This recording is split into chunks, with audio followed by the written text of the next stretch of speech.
Welcome, everyone, to the latest OpusXenta in Conversation series of webinars.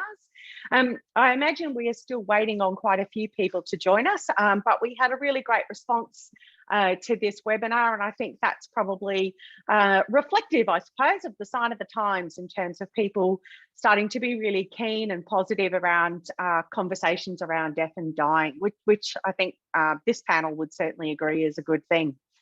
And before we get into the start of the webinar and I introduce our panel to you, just wanted to cover off on a couple of housekeeping items. Firstly, we have a couple of features with our Zoom webinars. And for those of you familiar with Zoom, across the bottom of the screen, you'll have both a chat function and a Q&A function. This is an interactive panel discussion, so please feel free to post any questions or comments that you have. We try to get questions and comments coming through the Q&A function. So if you can put them through the Q&A function, that'd be great. We try and keep the chat function for anybody that might be having any technical difficulties. So try and remember to use the Q&A function if you can. Also, we are recording this webinar. So once again, as we were talking as a group here before everybody started, it's a reactive industry. There's many people that will be out there working today, and we want to be able to make this available to them as well later. So the webinar is in fact being recorded. All right, so I might introduce, I guess, the topic of today's discussion and our panel to you.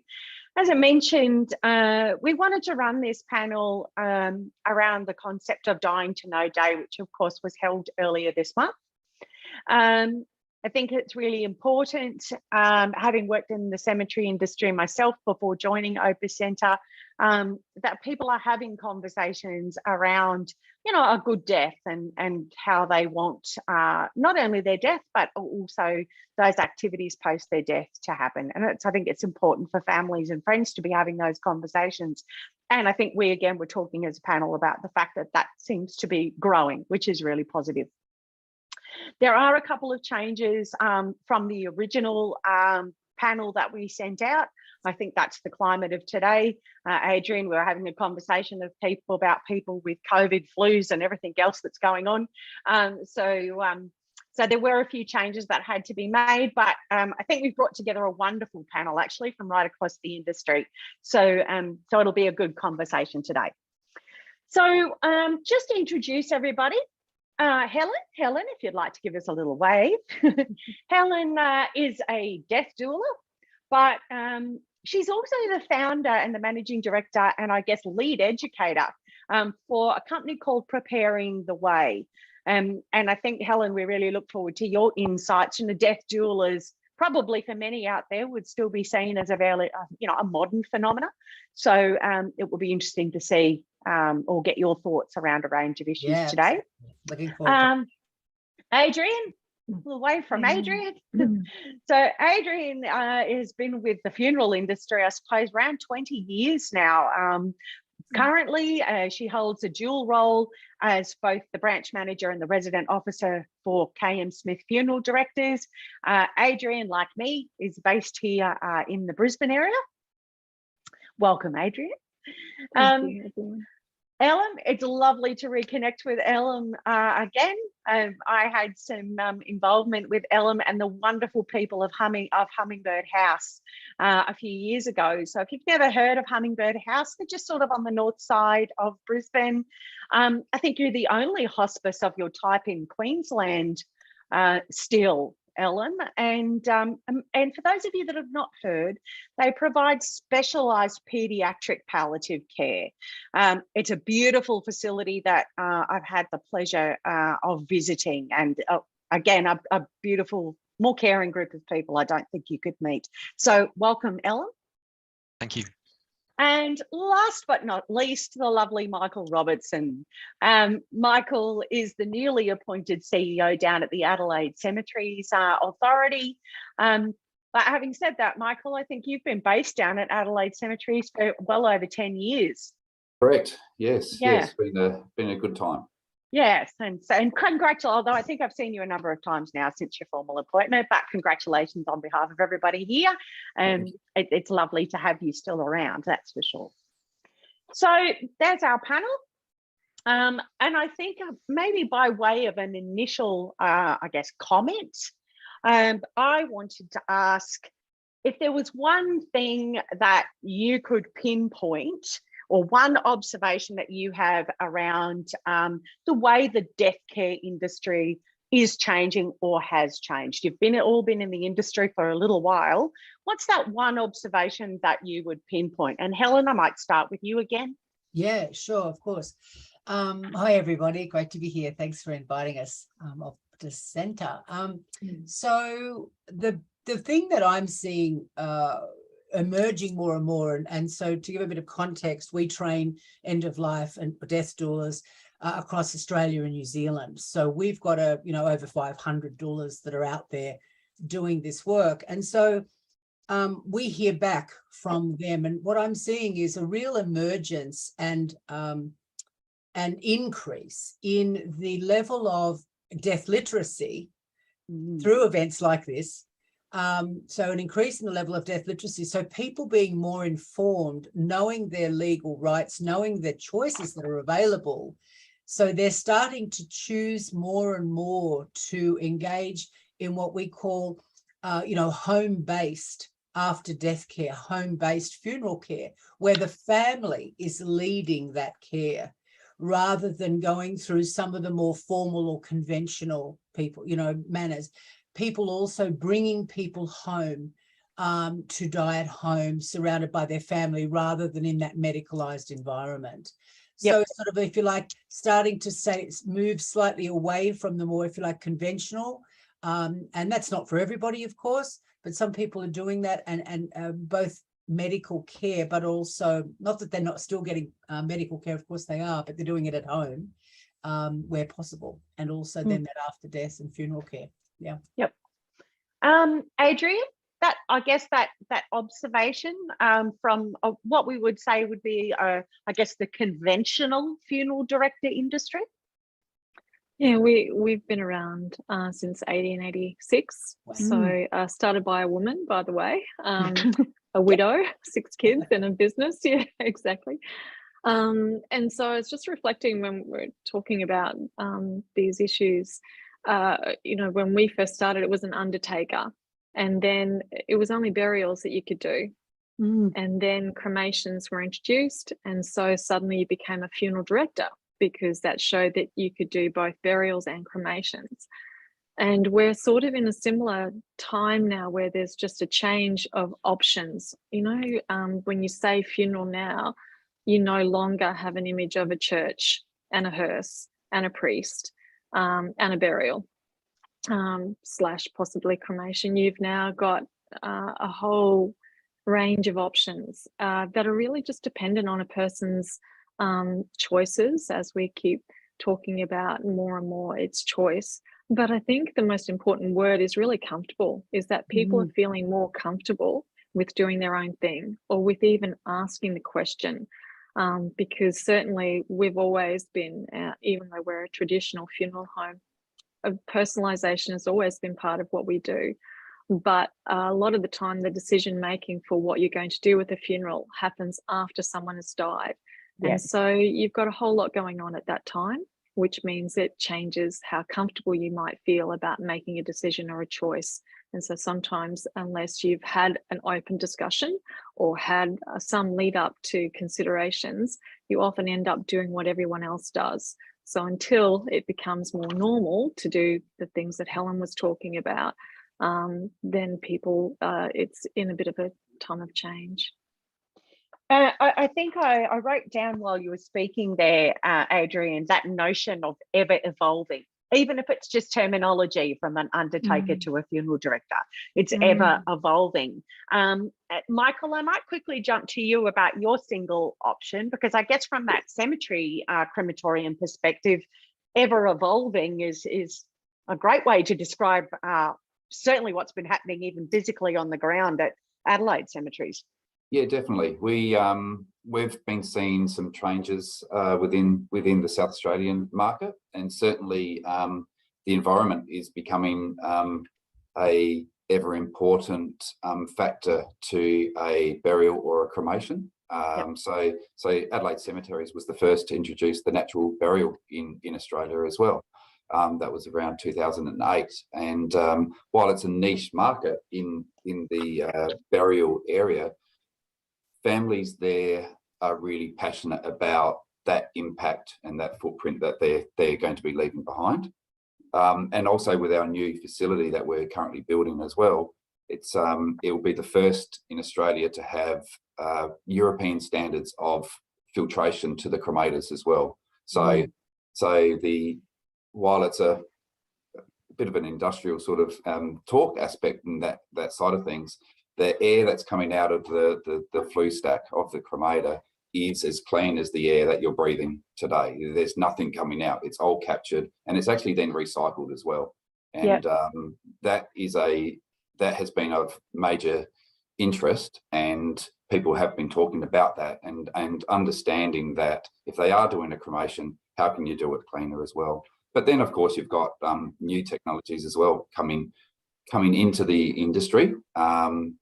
I think it was Desmond Tutu passed away, and aquamation or resumation, really a hot topic of conversation, and people with that environmental conscious sort of decision, we're asking those questions as well. Yeah, and I guess that notion of environment is something I'd really like to come back and talk to you a bit more about as the panel goes on, because it's an interesting conversation, and it perhaps reflects a little bit of what you were saying, Adrian. People are needing to make some of these decisions early, and sometimes what they want to do isn't necessarily what happens when the rubber hits the road, so to speak, and some of the decisions around family, which I think goes to your point, Michael, about the fact that it's a niche market. There's a lot of conversation about environment, but when it actually happens, are people really heading down that road, or still sticking with some of the more traditional forms? Let's talk some more about that. I want to jump to you, Ellen. I guess your single observation, I know you work a lot with families around that palliative care space. A single observation there for you around how the industry has changed or is moving? For sure, and in order to not repeat, but sort of maybe contribute to what everyone said, but offer maybe a bit of a tension to that.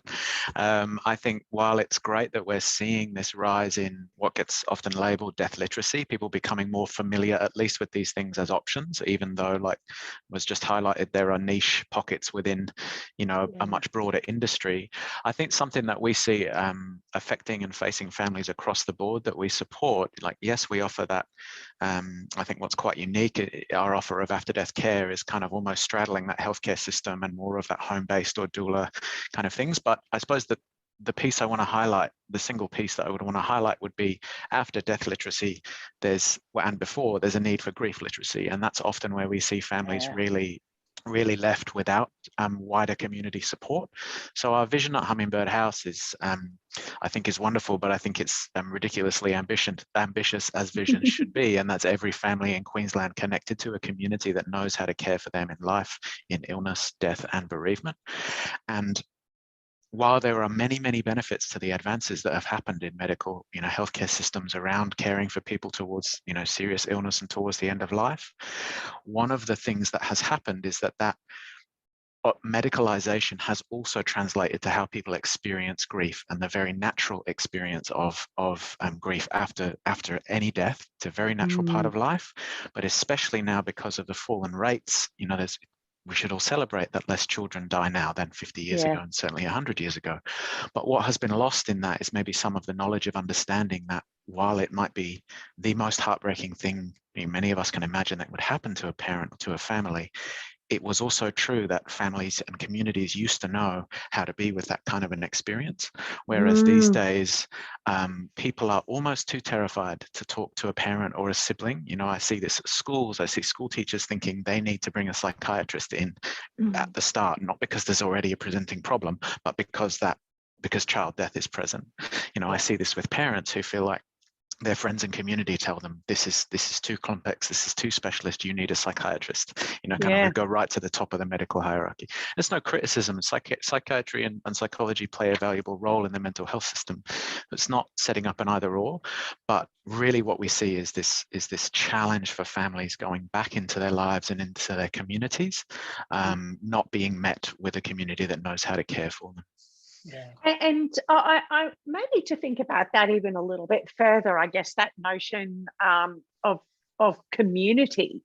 I think I guess, and I'm going to make a very generic observation, we've outsourced so much of our lives. We outsource everything. I'm constantly amazed by the outsourced dating apps that they'll pair people up, but we've outsourced all of this care. And look, I'm the first to say, the rest of the panel already knows this, but I wasn't sure, Ilham, if you heard the conversation before you joined. I lost my husband earlier this year, and in his final week, they actually asked me. I had him at home at different times in that 6 weeks, and if I'm brutally honest, it was horrific. I felt so out of my depth. And in his last week, they asked me if I wanted to take him home so that he could die at home. And again, we discussed that, and I was terrified by the concept. And I wonder, though, if some of that goes back to your comment about community, because we used to manage a lot of these things as extended families, as part of communities. And my observation of Hummingbird House was that's a little of what you provide, is that it's kind of not a hospital and it's not home either, but it provides that community that supports both the death and then what happens afterwards. What's your comment about that kind of outsourcing, I suppose, of palliative care, for want of a better word? Yeah, look, it's a huge question and a very important one. And so what I'd like to do is maybe if I speak generally and direct to some resources that people can find out more information about these things, and then I can speak specifically to our experience at Hummingbird House and what it is that we offer in the day-to-day. So earlier this year, probably I would say the most landmark kind of global report into the value of death and the value of community and social death and dying, and the Lancet Commission released a report called The Value of Death, Bringing Death Back into Life. And so this was put together by a global network of scholars who are really active in what often gets called compassionate communities or public health palliative care. And so what that's really highlighting is that in the 21st century, the story of dying is really one of paradox. So in what typically gets called the global north, where we would bump Australia and New Zealand kind of into that, in the global north, many people are overtreated in the hospital and healthcare system. We often see kind of futile or treatments being put in right even into the last hours of death. And then the community and family are sort of marginalized away. So that person's often isolated in hospital, even more so since COVID. But then in the global south, there are many, many people still dying from preventable conditions without access to even basic kind of pain management, pain medication, and where the family and community are still carrying kind of disproportionate amount of a burden. So it's kind of necessary to really place it in a global context first. The Lancet report does that really well. And then in terms of the social history of dying, Alan Keller here has a great book by that name that sort of traces right back in kind of our history. That outsourcing piece I could speak to then.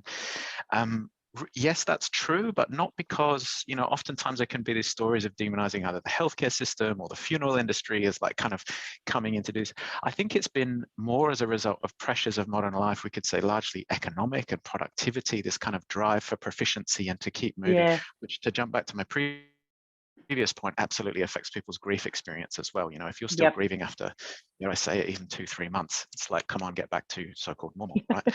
So that outsourcing, yes, has definitely happened, but I think the factors that contribute to it are really complex. So what that's meant is, I think that you know, people are dying typically in Australia, and if we talk about the adult population rather than just children, people are dying later in life, and people's dying is more extended and longer. So it's not really, I think, as simple as saying that it would just be better if more people simply had access to be able to die at home, because often all of the other contributing factors that have led to that, you know, so-called that outsourcing, mean that people don't have this knowledge has been lost and subjugated. Yes. And so, you know, preparing the way and the work that Helen does, you know, it should be really celebrated. I just saw they have a nationally, you know, accredited, you know, training now in that to sort of bring back that knowledge that was once held traditionally. And the same way, I think the funeral companies and funeral directors that we work with, it's actually very, very rare for us now to meet a funeral director that comes in and says, well, this is the package and this is how this needs to be. They're understanding they need to work in more of a family-centered way. You know, often families that have strong ties to traditional cultural backgrounds have a framework to support them that already is there. Yeah. So I think it's very, very kind of multi-layered, really. I think we should recognize, like what we could call the global north, that knowledge is needing to be brought back in, but there are many parts and many cultures in the world where that continuation of care was never lost. You know, that kind of village mentality was never lost. That doesn't have the resources often that are in the more developed countries, but there is this continuity of knowing how to care for the soul, both of the individual and of the community. Yeah, and I think, like you say, that culture is probably something that well, yeah, I think some of the Western populations probably tend to be losing some of that, like you say.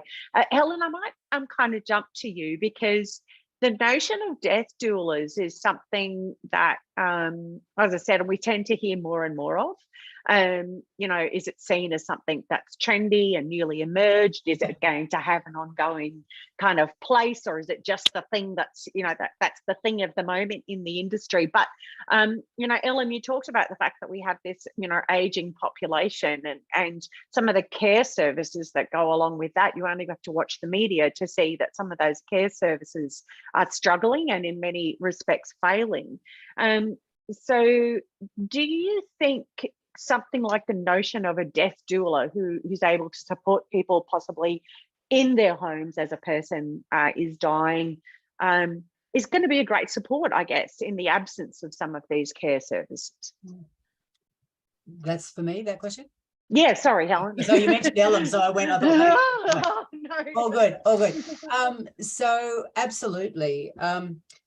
Oh, wow. Thank you, Ellen, for what you just said. It so just speaks to me, and I so agree. There's so much layer of complexity, and we have outsourced a lot, and through need, some of it. But as you say, there's been a cost to that, and that is that we've lost our competence and our confidence to take care of our dying and our aging and our grieving.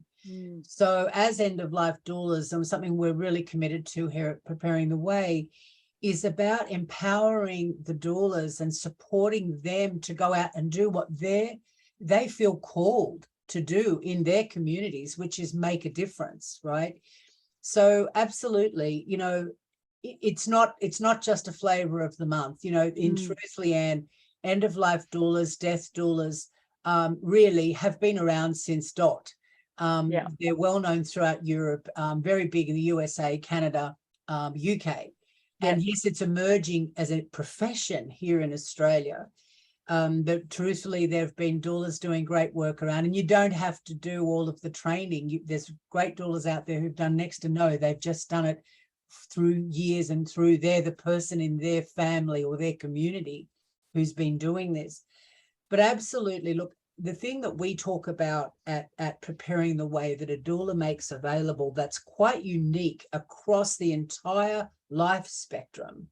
And Natural Grace, who's a holistic funeral director here in Victoria that we work very closely with and are a part of our the accredited training that we've developed, you know, they created this 10 stages of life. And one of the things we talk about as end-of-life doulas is that we actually are able to accompany a person, a family, a community on all of the way through those 10 stages. So you might be living well, everything's just ticking along, and you go, you know what, I want to get my plans in place in case something happens. You know, I'm working with families now where there is a death coming.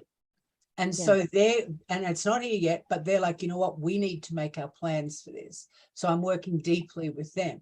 Then, you know, diagnosis happens. So sometimes I work with someone from diagnosis right through. I've worked with people for 3 years, and I'm the one constant, because the diagnostic team come and drop off, the treatment team come and drop off, the palliative care team come and drop off, the funeral team come and drop off.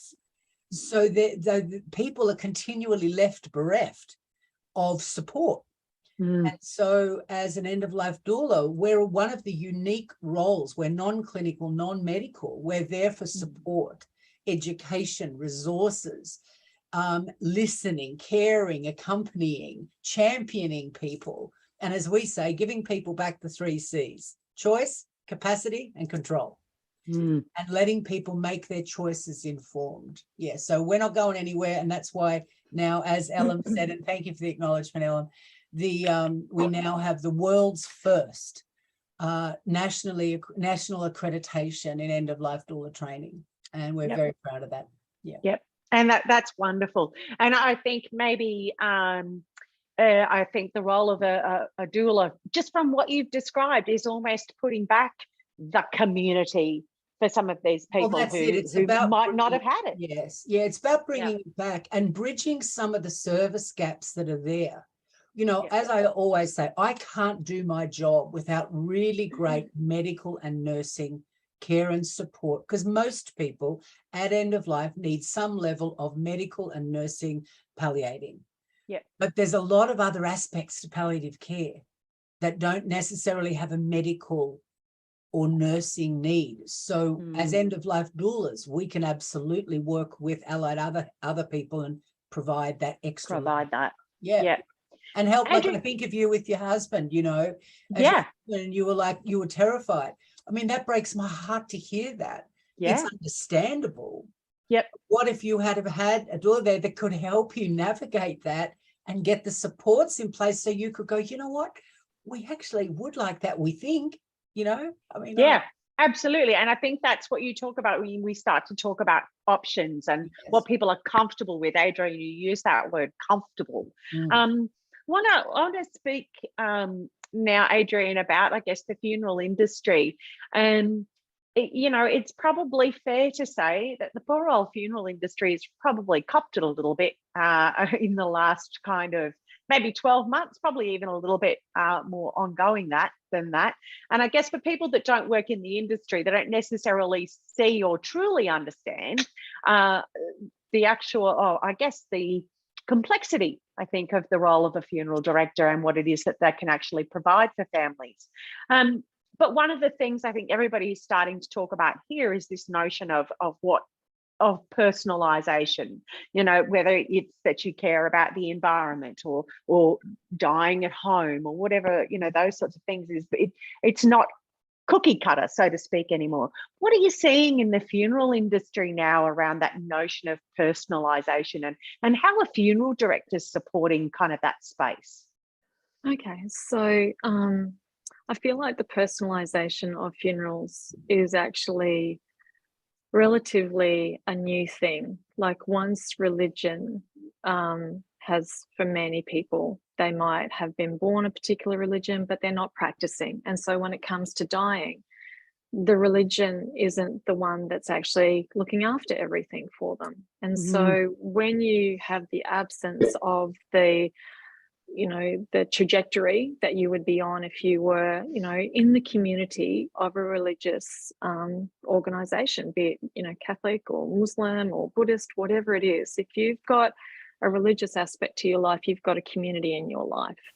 And for a lot of people, when the religious aspect has become more private, less community, less public, then it means when it comes to a funeral, you know, you're not going to have it in a religious setting. And so, but now it's not even that you're going to have it in a crematorium chapel setting.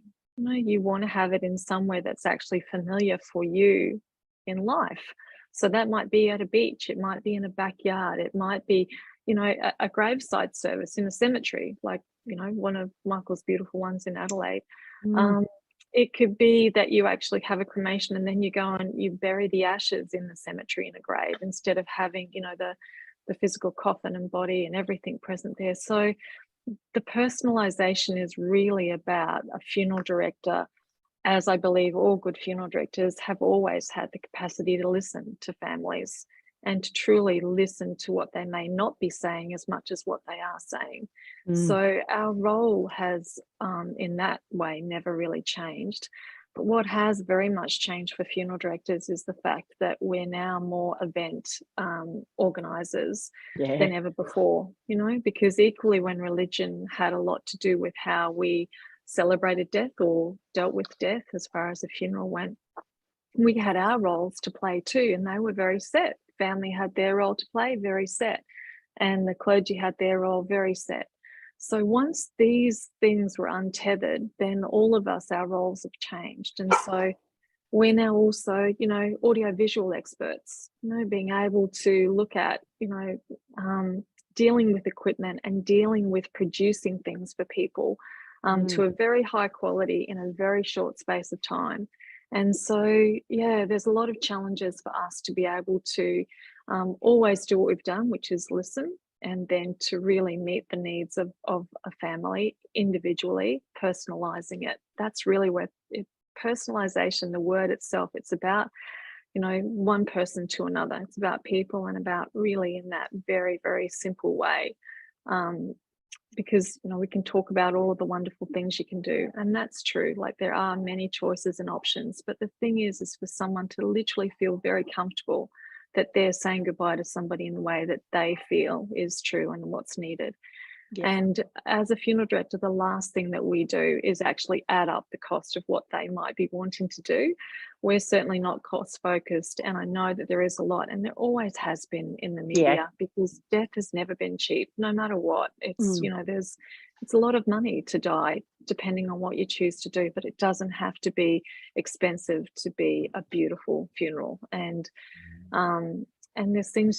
there's only basic things that you need to have. Everything else is a disbursement added on top of it that, you know, you can have as much involvement or as little involvement in. So, you know, the outsourcing of life, you know, you can outsource putting together a funeral video to us as a funeral director. You can outsource the flowers, or you can say, you know what, we're just going to gather them from the garden. You know what, we're going to cut up mum's dresses, and we're going to make, you know, bunting, and we're going to, you know, put that all around everywhere at home. And so it's endless. But I feel like the most important thing for people to realize is that the fact is, I love the 10 steps that you were talking about with, you know, the life cycle.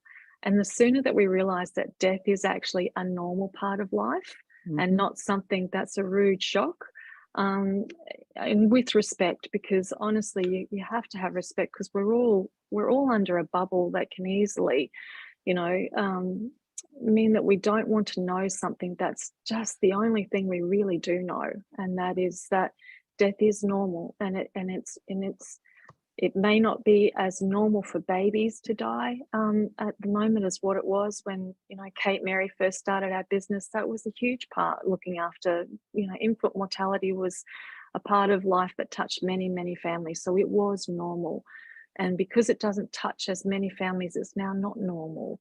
But I feel like those sorts of things are what really get in the way of us being able to, as communities and as all of the different providers within that community, really being able to do what's there to be done with grace. Oh, there he goes. That's that dog I was warning everybody about. So thank you for your question. Right. Michael, I might jump over to you, because obviously we're having a lot of conversations here about choice. Are you seeing that in the cemetery and crematoria industry as well? Because obviously we've seen cremations on the rise. We've seen the unattended cremations or unattended services occurring. So is this notion of choice creeping into the cemetery industry as well? Yes, without doubt. And if I sort of went back to, I remember a long time ago, a funeral director said to me, said to a group of us, saying, "I'll tell you what a good funeral is," and it was an entry song, two people, a eulogy, a celebration of life, and an exit song. And that sort of aspect has well and truly changed with people. Some people will love that, and that's what they want. As Adrian says, it's, you know, some of these things are quite traditional, and that fits some people. But a lot more are now actually asking those questions and saying, could I have, you know, it's simpler things as, can we just have catering, or can we do other aspects? Can we have it outside? We had a service for a natural burial up at Smithfield, and they didn't want it was only for a small amount of people to be there for a personal service. It was still live streamed with a portable AV system, and it looked absolutely fantastic. The backdrop was on the lake of our cemetery there, and it just really personalised it for that family, and it made it a personal and a nicer memory, I would think, for that family. So we've certainly seen, but we've also seen the no service, what we would call like a no service cremation. Someone has passed away and they are cremated, but that's not to say that they're going to be forgotten. It's also to say that's given them now time to be able to do something that's really more memorable for that family, to be able to say they feel that that's potentially giving them time to be able to do something more meaningful with their loved one as well. But we've also seen like our gardens change over years. People come into Enfield Memorial Park or Smithfield Memorial Park. They are not these are not traditional cemeteries anymore. You know, people will look through it and go, and some people have said, I've never come in here, but it doesn't remind me of a cemetery. It's so green, it's so botanical. We've got gardens where we've designed like water features, and you know, they're a lovely calming effect in that aspect. And it's got there's a lot of trees or rolling hills. So and the thought there was, if a family is coming to visit a loved one later on, and their children are coming as well, sometimes they're not truly understanding, but they don't want to be having to stand there and be still. So we've created areas where, you know, my joy is to see one of the children rolling down the hill, sort of thing. Where they can actually make it a fun environment for themselves. And again, it's then not scaring them off of coming into a memorial park or a cemetery. They will actually hopefully have good memories in that aspect. And if they want to take their shoes and socks off and wade through our water feature in that Cascades garden, again, that's something that is a memorable aspect for a family, and it's trying to not scare and not sort of make it this sort of nerve-wracking event. And it's if you're using one of our gardens, you're using that garden for a long time, and you want it to be just a really great experience.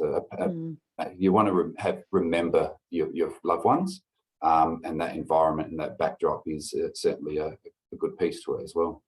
And we're seeing, you know, I know a lot of cemeteries are actually putting playgrounds into their cemeteries now. So we're actually seeing these play spaces for children. Yeah, we're putting in for our new development, we're putting in a nature playground out front, and that's actually not just to the cemetery space is also changing as well. We have people walking their dogs, we have people learning how to drive on our weekends. They come out with the mum and dad, or even the driving instructor, out with people and learn how to drive because it's a nice sort of quieter area. I used to get nervous about my old headstones in the cemetery. I used to watch the learner drivers. And people are learning how to ride their bikes. They're using it and Enfield is a real key in that aspect for this local community. It is a very large green space that you should be using now as well.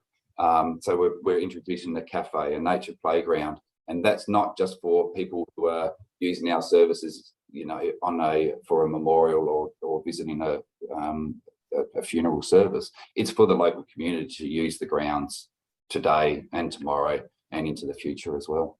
And I feel a little bit like we've kind of come full circle, because what I'm hearing is that cemeteries are trying to provide that community for people in life. Correct. So that notion of death, like you said, Adrian, is not this rude shock. We're comfortable with that notion of being in a cemetery. It's not the scary haunted place behind the great big wrought iron fence anymore. So again, it's just that notion of breaking down the stigma associated with death and dying. Most definitely. I know COVID has been talked about to death, pardon the pun. And actually, before I say this, because we haven't had any questions coming through, so obviously we've got the audience absolutely captivated at the moment. So I'm okay. I'm happy to keep chatting. And COVID has been talked about and its impact on this industry, all around the world. And what we saw, I suppose, with COVID was that immediate increase in funeral streaming. A lot of places that weren't providing it all of a sudden had to. Now funeral directors more and more where there wasn't streaming, I'd see funeral directors with iPads in the air and sort of all of those kinds of things.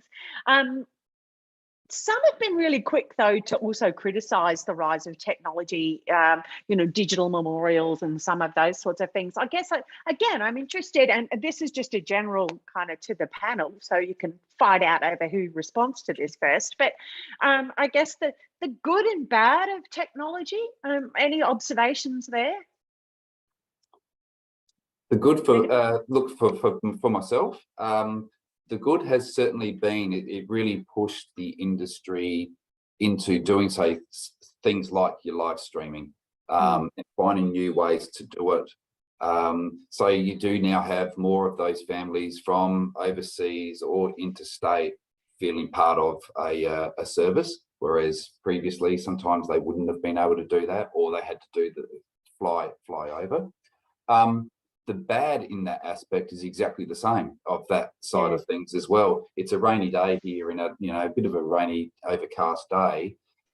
Potentially, there could be people in that community that do want to be part of it, but go, oh, it's a bit wet. I'll do it on live stream instead. So I think the ease of that is also it's a good.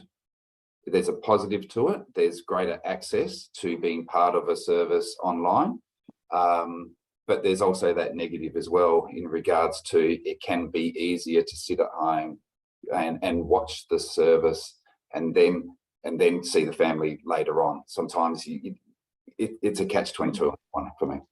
Yeah, it is. And I guess it comes back to some of that outsourcing stuff that we were talking about. Sometimes we're looking for what might be easy.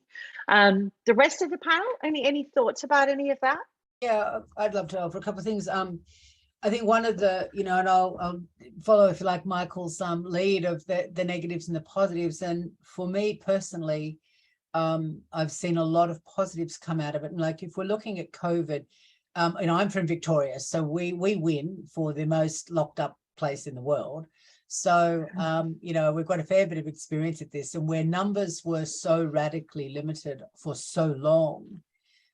So number one, on the positives, digitalization meant that we could still be community. We still had that inclusion, which is so important for people. They couldn't physically bear. But there was another thing that came out of these tiny funerals. Or tiny gatherings, of the 10 people that were allowed to be there, is it actually created a lot of opportunities for those people to have a time together, acknowledging the death of their person in a way that isn't possible when you've got the big public event. And this is what we see, with doulaing, that if we're able to take care of our person at home, and that's if a family chooses to, right? Not like it's the right thing to do. But if a family chooses to take care of their person at home or in some environment where they're providing the after-death care, they've got time to express their private grief, privately, in the bosom of their family, in their own intimate community.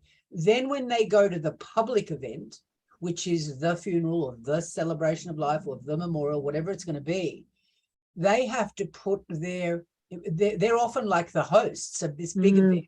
Everyone's coming to them.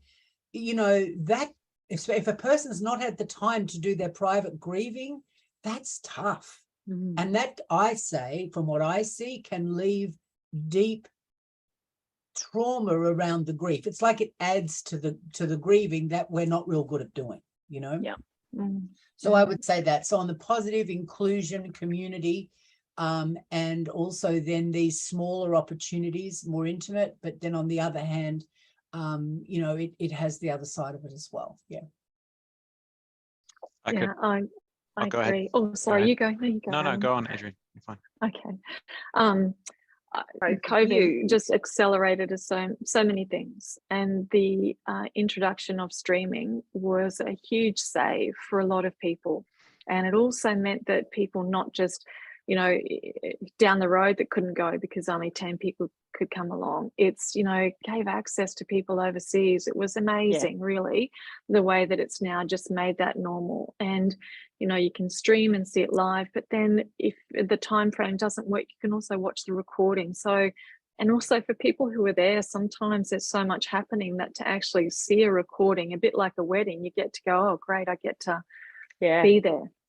Digest it a little bit more. Take it in, see it. And I feel like the other thing, though, that I totally agree with Helen, is that when it was limited to 10 people, like at first we were so, gosh, you know, it's just, you felt so sad for those families. But those 10 people, it was amazing to be at a funeral that only had 10 people and to feel the way that felt.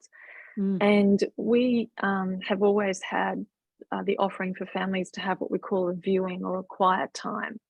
And we often encourage that to happen on a day before the funeral. And it can be for them, it can be for as many people or as few people as they wish. And often it turns out to be just for the immediate family and close friends, you know, the main pocket of a person's life. And we just find that the way that you can do it, one's very personal and private, and the other is very public. And both of them are extremely valuable, because the public one, you know, people get to see people that they didn't know had a connection to their loved one in life, you know, like the person that sold them newspapers for 30 years. You know, it's amazing the stories you hear that come out of having had a funeral, which is the stories that we are not getting to hear if people don't appreciate the value. Because particularly as, you know, the words, what was it? We're living longer. We're dying longer, taking longer to die, but we're older when we die. You know, so there's still a lot more people around perhaps than what there were before. But I feel like COVID has accelerated the opportunity that we have to perhaps access from all over the world, and that's a fantastic thing. But COVID has also made us go, I can't have a funeral. Okay, I won't. I'll just have a direct cremation, and we'll do something later. But the later may not come. And the thing is that I don't think we'll know until much later down the track what that actually has meant for us in our own personal relationship with grief and grieving, community acknowledgement, because I feel like it's an unknown at this stage. But there's definitely a gap that COVID has left or accelerated because of the lack of funerals that have happened. I guess I've had a question come through actually, and maybe Michael and Adrian, I might kind of pitch this question at you. And it talks actually specifically about memorialization. And I guess traditionally, people might have had urns from a funeral director within a cemetery. You know, we have the traditional niche walls or the memorialization gardens. The question here is, you know, are we seeing, or do you have any comment around traditional cemetery memorialization? Are you seeing more things at beaches, parks, gardens, those kinds of things? And I guess I would also quickly respond to that conversation too and say, are our governments responding to that need too? Because I know, you know, people can get a little bit anxious about some of the roadside tributes that get constructed for families. You know, we don't want to leave them up too long. So again, are you seeing changes in the way that people memorialize? Look, yes, they are. There's a smaller percentage now that will memorialize in a what you would call a traditional cemetery or memorial park. Certainly, there's a lot of people who want to then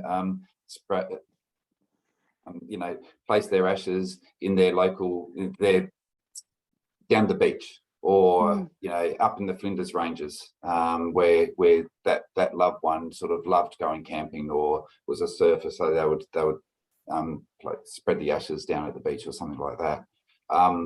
So there is certainly a lot more of that happening as well. And a lot of the local councils in, say, South Australia will embrace that and allow for that as well. And I know certainly one of them has a big uptake of people memorialising down at Glenelg, down at Glenelg there. It's a really popular beach area. There's that sense of memories and sense of that was where they would always go. So we are adapting in that aspect. We need to probably do a little bit more in that though as well, rather than just having that. What else is there? Can they then?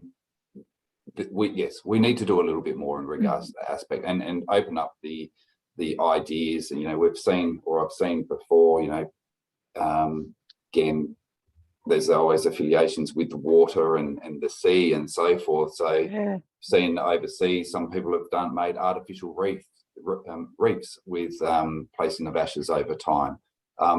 So giving more options and thinking a little bit more outside of the square is something that we really need to do a lot more.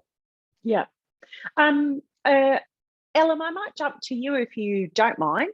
I guess from a family's perspective, from what you're seeing, I guess your observations through COVID as well, but also I guess your families that you deal with, again, you're similar to the doula situation where you're often walking the journey with a family both prior to death and then post-death.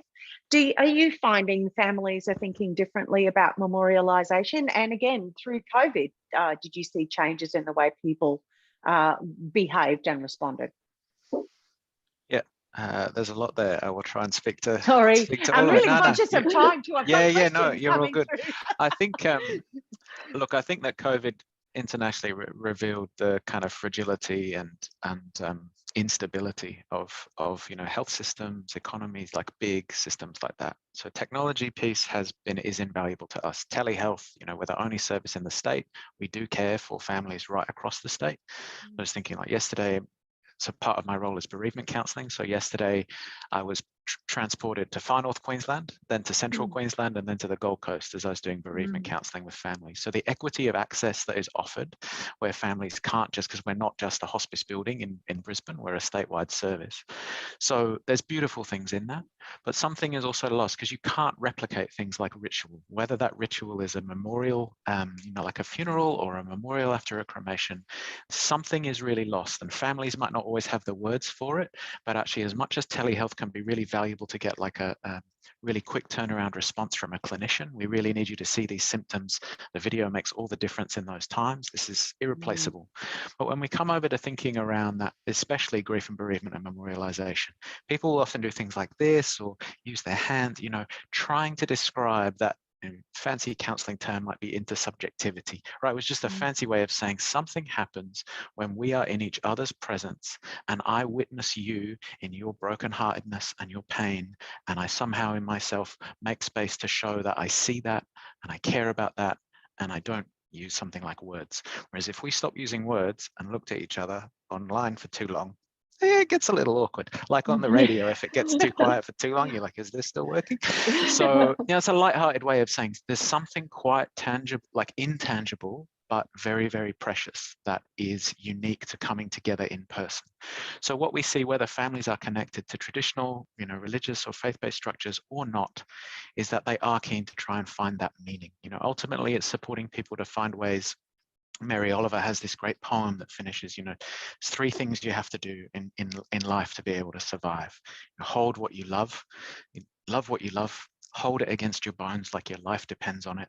And then when the time comes to let it go, to let it go. And so really in supporting people to relearn how to let go in caring ways, I don't think there's anything that comes close to people being able to be together in person, as I say, whether they're calling it a ritual or not. Yeah. And look, that actually is just a wonderful sentiment, I think, to end our webinar on. You couldn't have timed that any better if you had tried, Ellen, to be totally honest. I think we could have easily talked here for probably another hour. I've got so much on my list of things I wanted to talk about that we just didn't really get to. If there are, unless there is no other kind of, again, I was going to say burning questions. I've got terrible puns today, and which we haven't come through. What I did want to do is thank you all so very much for participating today. I really could have spoken much longer about this topic with you all.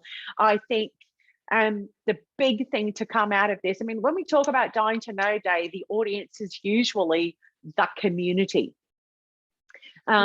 whereas probably our audience today are those that are going to be working with the community.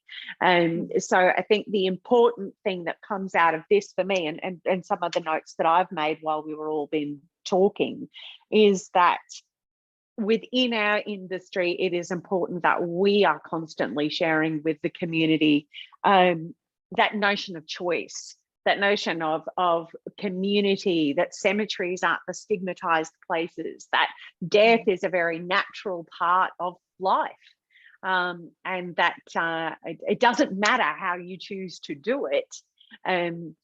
It's something that needs to be talked about. It is something that maybe needs to be planned. I was going to ask, Ellen, you mentioned a book. You mentioned the Lancet report. What was the title of that report again, just for anybody who might be interested? I'll just post a link in the chat if you like. Yeah, that'd be It's wonderful. right there. Yeah, sure. Yep. I'll do that now. And I have a quick anonymous question just came through, and what happens if your doula dies? What a great question. And I don't know that one we've got time to answer today. It's very quick. It's very quick. No one is a silo. No one is a silo. And what we say is it's about doula. It's not about Helen. So part of our agreement and our arrangement with people is, should I not be able to be available? I might get sick or I might have some emergency, that I would have a senior doula there with you. Yeah. So that it's about doula. It's not about Helen. Yeah. Yeah. And there's, I think, our final tip from our webinar. Once again, thank you everybody for your participation. I really appreciate it. And that goes to all of our participants as well. Final message from the webinar: no one is a silo. Thank you very much, everybody. Thank you, Enjoy Leanne. your day. Thank you, everybody. Thank you. Thank you. Thank you. Thank you.